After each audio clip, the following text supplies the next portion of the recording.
You ready? Let's learn some math. Math, math, math, math, math. Math, math, math, math, math. Math, math, math, math, math. Come join me on an adventure.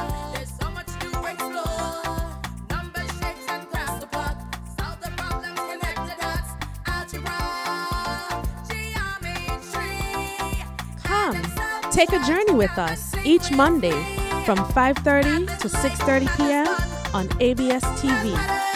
Let's get to the heart of the matter. Math matters. Math, math, math, math.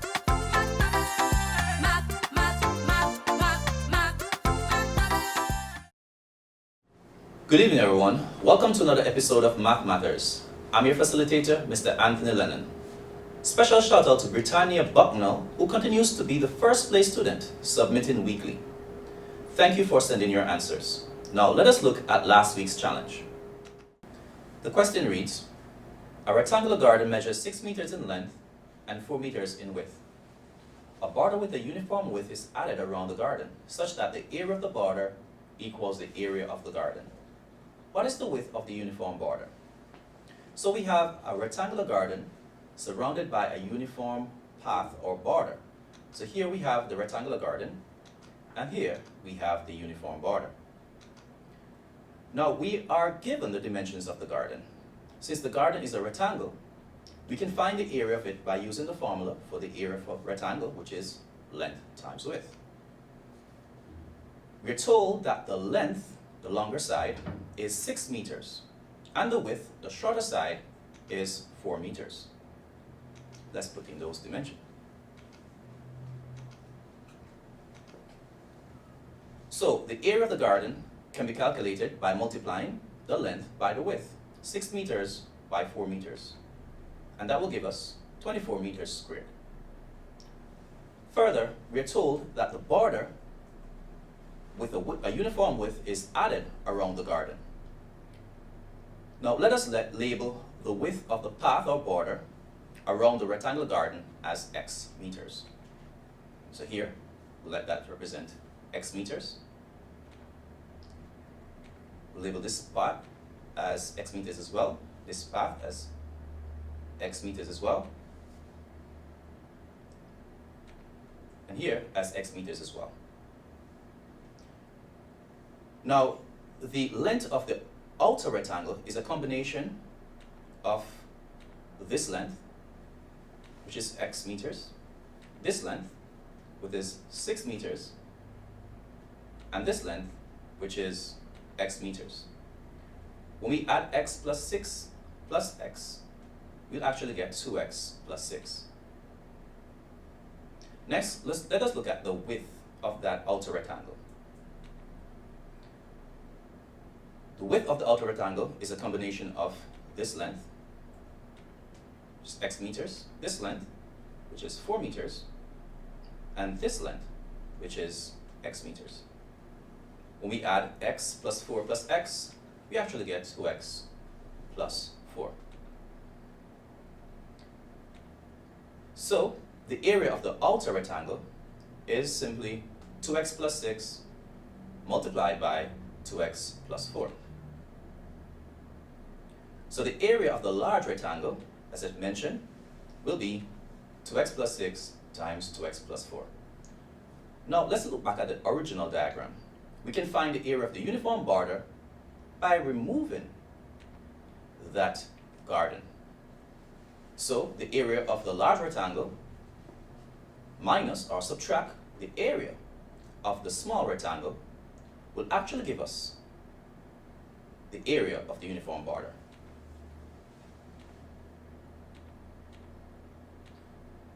So we have 2x plus 6 times 2x plus 4, the area of the large rectangle, and we subtract the area of the small rectangle, which is 24. Now the area of the uniform border, let's write it again, is equal to 2x plus 6 times 2x plus 4 minus 24. Now what we want to do is to multiply out the binomial and simplify the rest. So we're going to multiply the 2x from the first bracket multiplied by 2x, and also multiplied by 4. Let's do the first one. 2x times 2x give us 4x squared. 2x times 4 give us 8x. Now we look at the plus 6. We're going to multiply that positive 6 by 2x in the next bracket and 4 of that same other bracket. So 6 times 2x will give us 12x, and 6 times 4 will give us 24. And then we bring back the minus 24.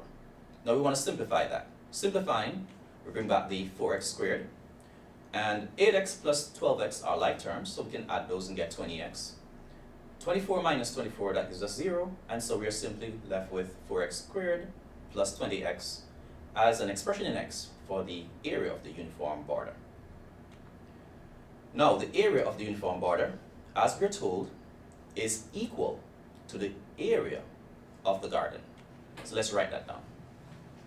Now we're going to write the expression in x for the area of the uniform border, which is 4x plus 20x, equal the area of the garden, which we calculated as 24.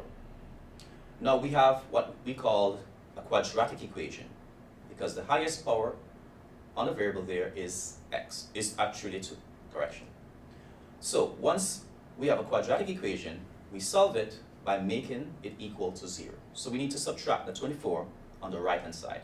So subtracting 24 on the right hand side will leave us with 0, right? Because 24 minus 24 is 0. But we'll also need to subtract 24 on the left hand side as well. And that will give us 4x squared plus 20x minus 24 equal 0. Now we can simplify further by dividing each term by the highest common factor of 4, 20, and 24. And that will be 4x squared divided by the highest common factor, which is 4, will give us x squared. 20x divided by 4 as well will give us 5x. And 24 divided by 4 will give us 6. So we have x squared plus 5x minus 6. We also divide that 0 by 4, which will give us 0. Now we have a simplified quadratic equation, which is x squared plus 5x minus 6 equals 0. To solve this, we will factorize the equation. Now, because the coefficient of the x squared term is 1, that is, we have a 1 before the x squared, although we do not show that, the fastest way to do this is to look at the last term, the constant, which is negative 6, and find the factors of it, such that when we add those pair factors, we will actually get the middle term, which is positive 5. So we'll put the two pairs of brackets,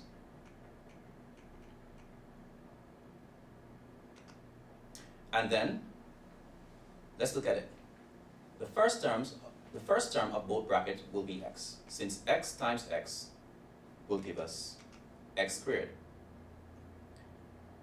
Now, as mentioned before, the negative 6, when factored, we want to take those two factors, add them together to get plus 5. And so the two factors will be negative 1 and positive 6. Negative 1 times positive 6 is negative 6. That's the last term. When we add negative 1 to positive 6, we actually get positive 5, the middle term. Next, we recognize we have x minus 1 multiplied by x plus 6.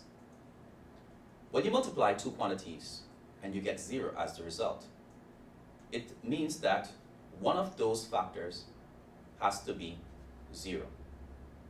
So we're going to say either the x minus 1 is 0 or the x plus 6 is 0. Now, if that's the case, we have two linear equations we can solve. When we're solving linear equations, we simply isolate the unknown. And so we're going to isolate the x in the equation x minus 1 equals 0. To isolate that x, we will remove the minus 1 by adding 1 to both sides. Adding 1 to both sides will give us x equal 1. And we can check our solution, replacing x in x minus 1 with 1, and 1 minus 1 is indeed 0. For the next equation, x plus 6 equals 0, we want to isolate the x. To isolate the x, we remove the plus 6 by subtracting 6 from both sides, and we'll get x equal negative 6.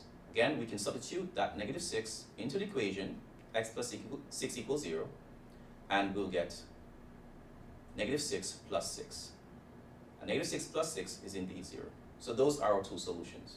However, in looking at the question, it says, what is the width of the uniform border? And since the length cannot be negative, then we will simply say that negative 6 is invalid as a solution. So we'll take our solution as x equal 1. So the width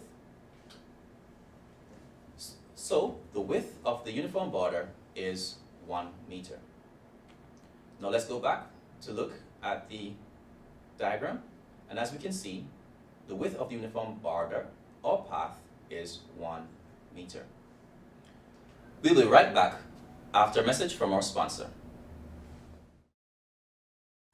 Join me on an adventure. There's so much to explore. Numbers, shapes, and graphs to plot. Solve the problems, connect the dots. Algebra, geometry.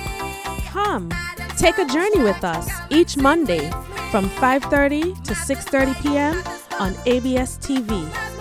Let's get to the heart of the matter. Math matters.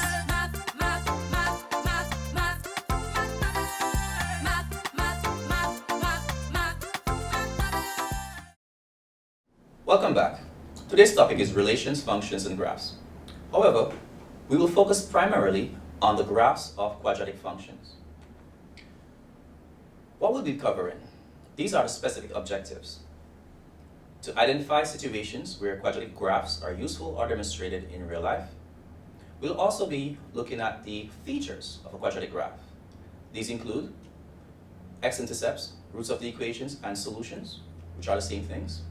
We have the y-intercept, the axis of symmetry, the turning point or vertex, which includes the maximum point or minimum point. We'll also complete a table of values to construct a quadratic graph given the values of the domain. Now let's take a look at these examples. Here we have the greatest shooter of all time, Steph Curry, increasing his shooting efficiency by adjusting A, B, and C for the quadratic function to get the most appropriate parabolic shape to shoot his shots based on where he is on the court. We also have a satellite dish. And satellite dishes are made parabolic so that the signal from the satellite is reflected to the center of the dish. Also, we have parabolic microphone dish. Parabolic microphones have great sensitivity to sounds coming from one direction along the axis of the dish and can pick up distant sounds. Now, parabolic structures are able to strengthen the bridge, make it more efficient, capable of larger span, and supporting greater loads than horizontal beams. So these are the areas that we'll be looking at. Key features of quadratic graphs. We're looking at when graphs open up or down, turning point, whether maximum or minimum, axis of symmetry, the x-intercepts or the y-intercepts. Let us look at the general form for the quadratic function and the graph it produces. So here we have the standard form of a quadratic function, which is y equals ax squared plus bx plus c. The parabola will open up when a is positive, and it will produce a smile. And as we can see, we have that shape. Next, the parabola will open down when a is actually negative, and that will produce a frown, as we can see. Now, when a is 0, we will not have a quadratic graph. Why is that? Because a is 0, then a times the x squared term will give us 0, and we'll have a linear equation. Now, let us look at the axis of symmetry. The axis of symmetry is a straight line that passes through the center of the parabola, such that it cuts the parabola in 2 equal halves. Now, if we graph one side of the parabola, we could reflect it over the axis of symmetry to the graph of the other side. The axis of symmetry always passes through the vertex. Now, when we look at the parabola on the left-hand side, we can clearly see that we have a minimum point. That's the lowest point on the parabola when it shapes like a smile. When it shapes like a frown, we have the highest point, which is called the maximum point. Now, we also have the x-intercepts of a quadratic function. And the x-intercepts, we can find the x-intercepts when y is equal to 0. When y is 0, we find the x-intercepts. Now, we look at all these three quadratic equations. We can clearly see that the first graph, the parabola does not cut the x-axis. And so we'll say that we have no x-intercepts. In other words, we have no solutions or no zeros. These are all names for the x-intercept. When we look at the second graph, we recognize that that parabola touches the x-axis at one point. And so we have one solution or one x-intercept. For the third graph, we can see the parabola cuts the x-axis at 2 points. And so we have two solutions. So in the first graph, again, we have no solution. In the second graph, we have one solution, and that solution is x equals 3. In the third graph, we have two solutions, and those solutions are x equals -2 and x equals 2. Now remember, the number of solutions is at most 2 because it's quadratic. Now we're going to look at the y-intercept of a quadratic function. The general form is y equals ax squared plus bx plus c. Now the c that we're seeing, or the c value there, is the y-intercept. And here we have the y-axis. So where the graph cuts the y-axis, that is our y-intercept. That is our c in the equation as well. Now if we're to find what the y-intercept, we will substitute x equals 0 into the equation. And when we substitute x equals 0, we'll end up with simply y equals c. Now we want to recognize that the y-intercept is a point. It's a point on the graph, and that point is also on the y-axis. So it's where the graph cuts the y-axis. And since it's a point, it has a pair of coordinates. The x-coordinate will be 0, and the y-coordinate will be our c value as well. So the constant term is always the y-intercept. Now let us take a break. We'll be right back after these messages.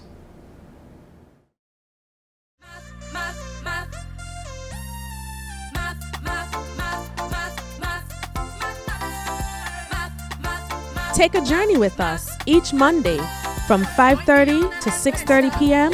on ABS TV. Let's get to the heart of the matter. Math matters.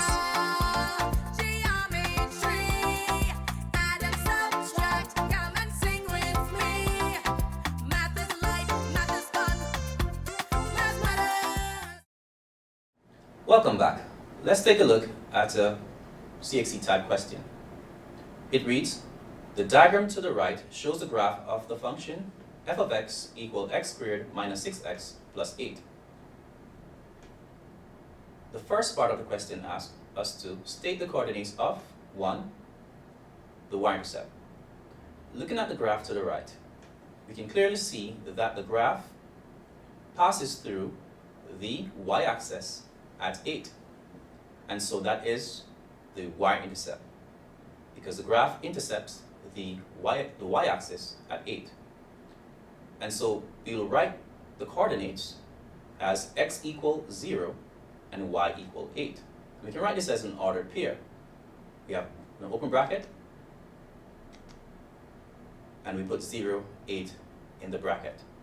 Again, where the graph cuts the y-axis, that is our y-intercept, or y-intercept point. We also see that the graph cuts the x-axis at 2 points. And so those are our x-intercepts, or our roots, or our solutions. So we have 2 points where the graph cuts the x-axis, and so we have 2 x-intercepts. For the first intercept, the coordinates are 2, 0. 2 on the x-axis and 0 on the y-axis. The next point is at 4, 0. And so our x-intercept there will be 4, 0. Next, we are asked to determine the equation of the axis of symmetry. Now, the axis of symmetry is where the graph is being cut by a vertical line in 2 equal halves. And if we draw a straight line through the parabola at x equal 3, we'll have 2 equal halves. And so that is our axis of symmetry. The equation will be x equal 3. So it's always x equals some number. What number? The number where the graph cuts the x-axis. Next, we're asked, what is another name for the x-intercept? Well, another name for the x-intercepts could be the roots of the equations, or the zeros, or the solutions. And so we'll just write one, the roots of the equations. The next part of the question, part D, asks, determine the values of f of -1 and enter it in the table below. Okay, so we have a table below, and we're asked to determine the value of f of -1. Well, we have a function, and the input value there is -1. So that is our x value. We input in -1 into the equation, or the function. So the first thing we want to do is recognize that f of x is the same thing as y. We input x, and the output value will be y. So y is equal to x squared minus 6x plus 8. So we write the equation first of all, and we're going to replace x. And so we replace x with -1. Wherever we see x, we put -1. On the right-hand side, we want to simplify that part of the equation, or function. The square of -1 is +1. Then -6 times -1 is +6 plus 8. So we want to write that. Now 1 plus 6 plus 8 will give us 15. So our output value, or our y value, is +15. So when x is -1, y is 15. Now for part E, we're told that we should use the provided graph of the function to find the corresponding y values to the given x values to complete the table. So we're looking at the quadratic graph, where x is 0. Now where x is 0 is at the origin. And so we'll move towards the graph in a straight line. So we'll move upwards from the origin, and the y value there will be 8. So that's actually the y-intercept, where x is 0. What about when x is 1? So we look at the x-axis at 1. We move in a straight line towards the graph. And that will land us right here, at that point. And so when x is 1, the y value is, for that point, going straight across, to the left, it hits the y-axis at 3, and so that will be our y-coordinate when x is 1. When x is 2, we look at the graph. When x is 2, look at the x-axis, correction, and we're seeing that x is 2 right where the graph cuts the x-axis. And so that is the x-intercept, or one of the x-intercepts. And so when x is 2, y will be 0. When x is 3, we look at the x-axis again, move in a straight line towards the graph, and so we have to move downwards this time. And the point there will be the minimum point, the lowest point on the quadratic graph. And the y coordinate will be -1. So when x is 3, y is equal to -1. What about when x is actually 4? Again, on the x-axis, we can see the graph cuts the x-axis there at x equal 4. And so the y-intercept will be 0. When x is 5, that's on the x-axis, we move straight up towards the graph.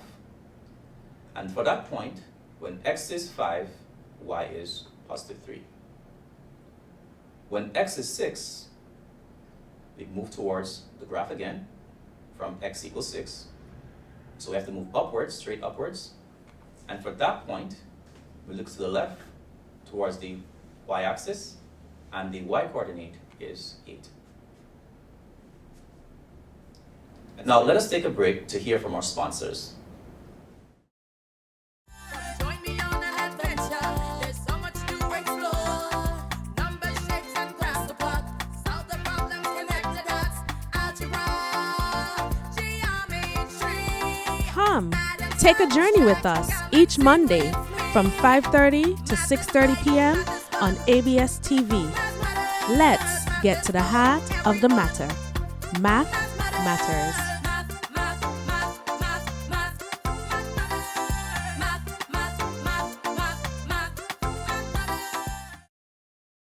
Welcome back. Now let us look at another CXC type question. It reads, copy and complete the table below for the function f of x equal negative x squared minus 2x plus 3. And so here we have a table of values, the x values, also called the domain, and we have to find the values in the range. In other words, the y values. But you'll notice only 2 slots are there for us to fill in. In other words, when x is negative 4, we have to find the value or the corresponding y value. When x is 1, we also have to find the corresponding y value. Let us do that. First, we want to write the function f of x equal negative x squared minus 2x plus 3. Remember, we said that the f of x can be written as y, because when we input x in the function, we get the output value for y. So we can replace the f of x with y. So y is equal to negative x squared minus 2x plus 3. When x is negative 4, what we'll do, we'll substitute the x value, or we substitute the value for x in the equation. And so we have y is equal to the negative of the square of negative 4 minus 2 times negative 4 plus 3. So the first thing we want to do is to square the value inside of the bracket. When we square negative 4, that gives us positive 16. But we're not done with that term as yet. We want to multiply by the negative outside. Now the negative outside of the bracket is, or can be treated as negative 1. And so negative of the positive 16 will give us negative 16. Now the negative 2 times the negative 4 will give us positive 8. And then we add 3. So we'll have y is equal to negative 16 plus 8 plus 3. Simplifying further, we'll have negative 8 plus 3. Negative 16 plus 8, we find the difference since we have different signs between negative 16 and positive 8. And when we get 8, we want to keep the sign of the term that has more, we have more of, in terms of we have more negatives than we do positives. Negative 8 plus 3. Here again, we have different signs. We have more negatives than we do positives. Because we have different signs we subtract, we'll keep the negative. So y is negative 5. So when x is negative 4, y is negative 5. We'll put that in the table. We'll do the same for when x is 1. So we're going to substitute x equal 1 into the equation. And we'll have y is equal to the negative of the square of 1 minus 2 times 1 plus 3. When we square 1, we'll get 1. And then we'll have the negative of that 1. Negative 2 times 1 is negative 2 plus 3. Negative 1 minus 2 is what?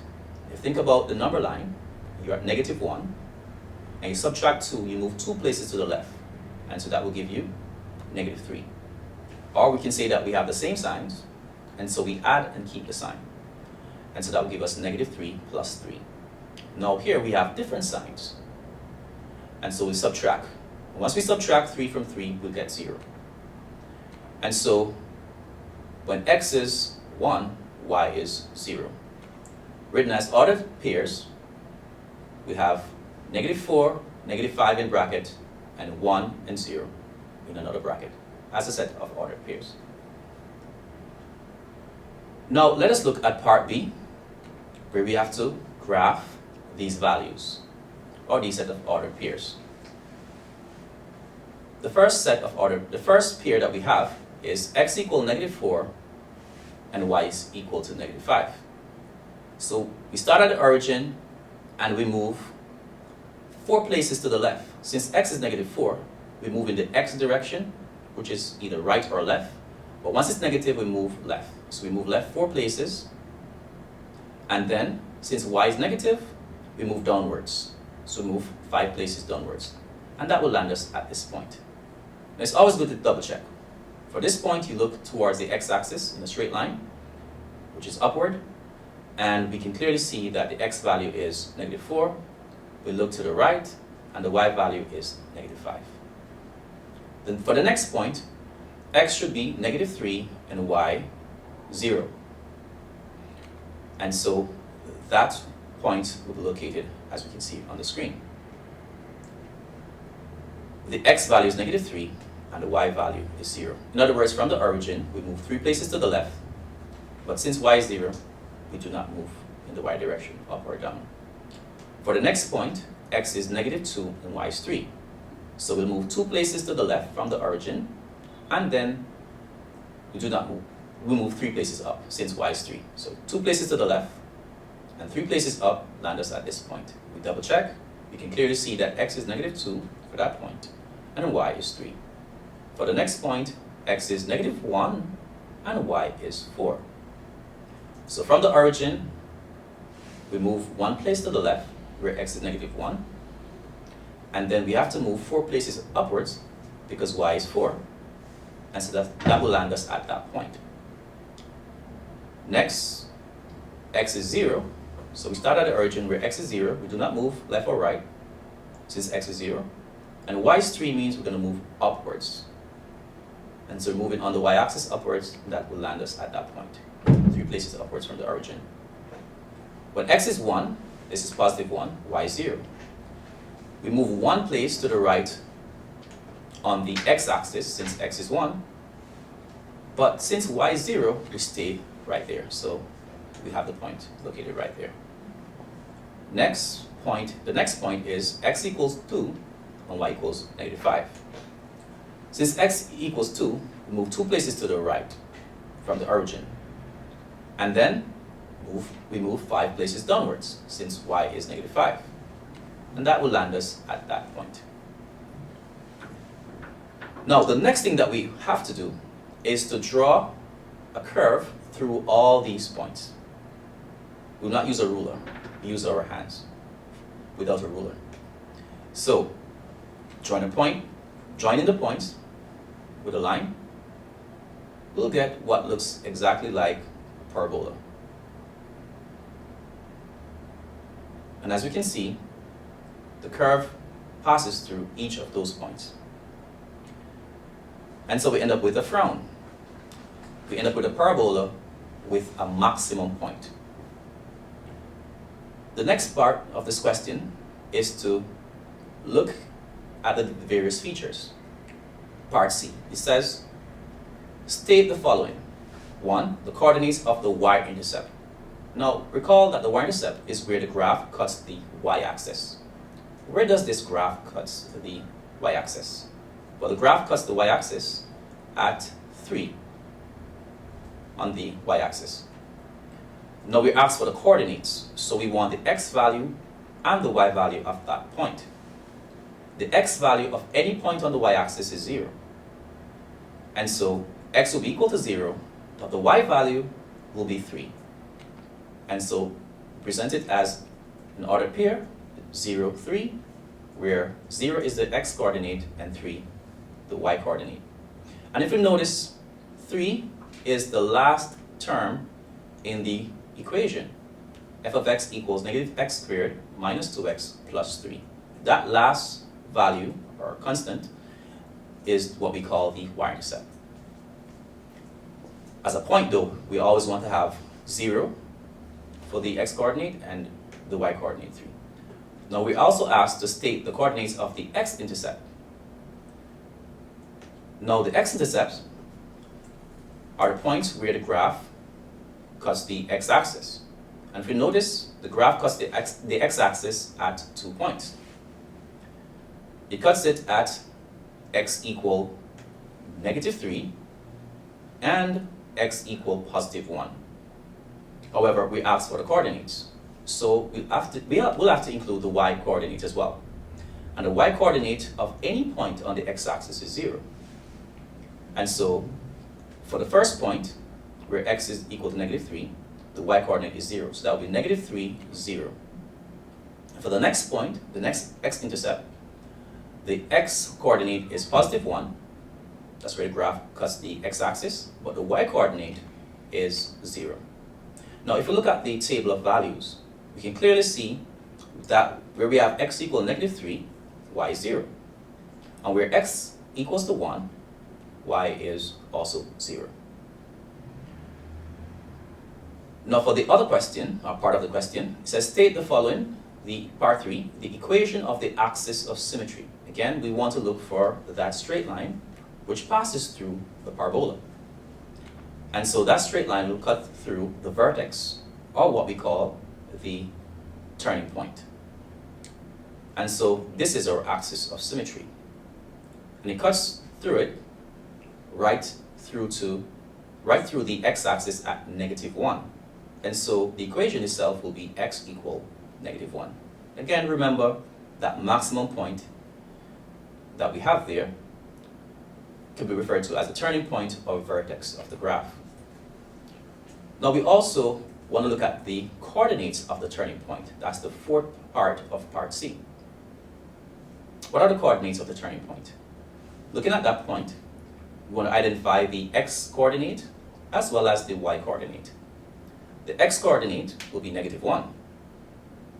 And the y coordinate will be, that's right, +4. So we can write it as an ordered pair, -1, 4. So with that, we have come to the end of this lesson. Now let us look at the challenge question. It reads, part A, copy and complete the table below for the function y equals x squared plus 2x minus 3. We have the table of values for the x and y coordinates.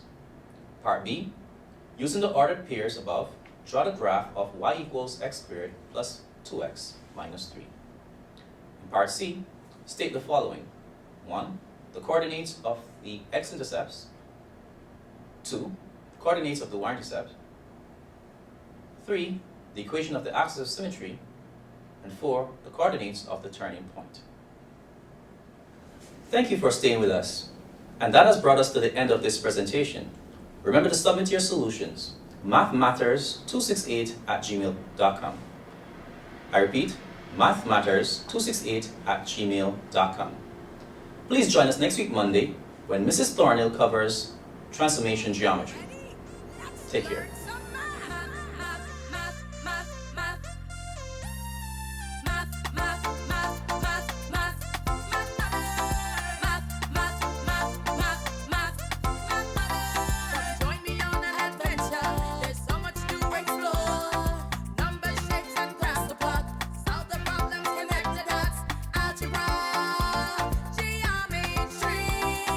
Come, take a journey with us each Monday from 5:30 to 6:30 p.m. on ABS TV. Let's get to the heart of the matter. Math matters.